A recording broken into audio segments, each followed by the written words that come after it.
रात का अंधेरा, एक दिल दहला देने वाली चीख, रूही। सुकून में डूबा वो महल अचानक लर्ज उठा।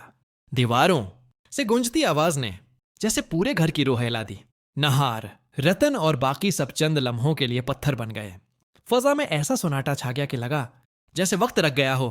बस गोली की गूंज और रूही के लबों पर एक अधूरा सांस। नहार ने पलट कर देखा। रूही के सीने से खून बह रहा था और उसकी आंखों में खौफ नहीं, हैरत थी। नहार का दिल जैसे किसी ने मिट्टी में जकड़ लिया हो। उसकी नजरें दादी पर जा ठहरे और उसी लम्हे कहानी ने नया मोड़ लिया। खामोश होना रहने वाला अब इंसाफ का रास्ता चुन चुका था। नहार ने वो कदम उठाया जिसकी किसी को हिम्मत नहीं थी। फोन उठाया, पुलिस को बुलाया और साफ कहा, मेरी दादी ने रूही पर गोली चलाई है। ये अल्फाज सुनकर पूरे घर की दीवारें जैसे लर्ज गईं।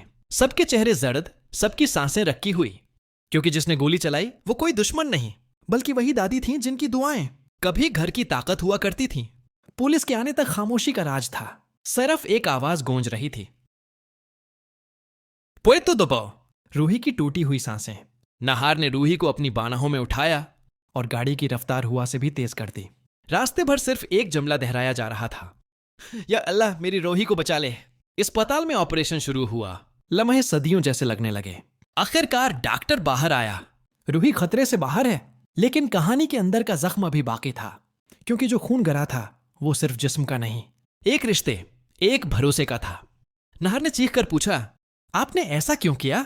दादी के लड़ते लबों से निकला, मैं सुकून को खत्म करना चाहती थी। वो लड़की नहीं, एक आत्मा है। यह सुनते ही फजा में खौफ तैर गया। दादी की आंखों में नफरत, चेहरे पर जुनून, और रतन की आवाज गूंजी, मां, अगर सुकून आत्मा है तो गोली नहीं, ईमान उसे हरा सकता है। लेकिन अब दादी के हाथ खून से रंग चुके थे और वो खुद अपनी नफरत के जाल में कैद हो चुकी थी। नहार ने अपने दिल पर पत्थर रखकर पुलिस को दोबारा फोन किया, मेरी दादी को गिरफ्तार करो, जुर्म उन्होंने किया है। पुलिस पहुंची, हथकड़ियां लगीं और दादी के चेहरे पर पहली बार निदामत झलकी। पूरा खानदान रो रहा था, लेकिन नहार जानता था, कभी कभार इंसाफ का रास्ता अपने ही खून से शुरू होता है।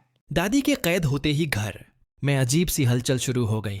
सुकून के कमरों से सरगोशियां आने लगे, पेंटिंग के रंग मध्यम पड़ने लगे और झूले पर बैठा साया हिलने लगा। क्या वो आत्मा वाकई खत्म हुई, या अब वो किसी नए जिस्म में समा चुकी है? रात के पछले पहर रूही की आंख खुलती है और एक सर्द आवाज सुनाई देती है, मैं वापस आऊंगी। नहार का दिल धड़क उठता है, लेकिन उसके चेहरे पर इज़्म है, हम अब नहीं डरेंगे, चाहे ये जंग रूहों से ही क्यों ना हो। रूही का जख्म भरने में वक्त लगेगा, मगर उसका हौसला और नहार का ईमान यह साबित करेगा कि मोहब्बत कभी हार नहीं मानती। अब सवाल यह है, क्या सुकून की आत्मा वाकई खत्म हो चुकी है, या मनसंदर के अगले बाब में एक और अनदेखे खौफ का आगाज होने वाला है?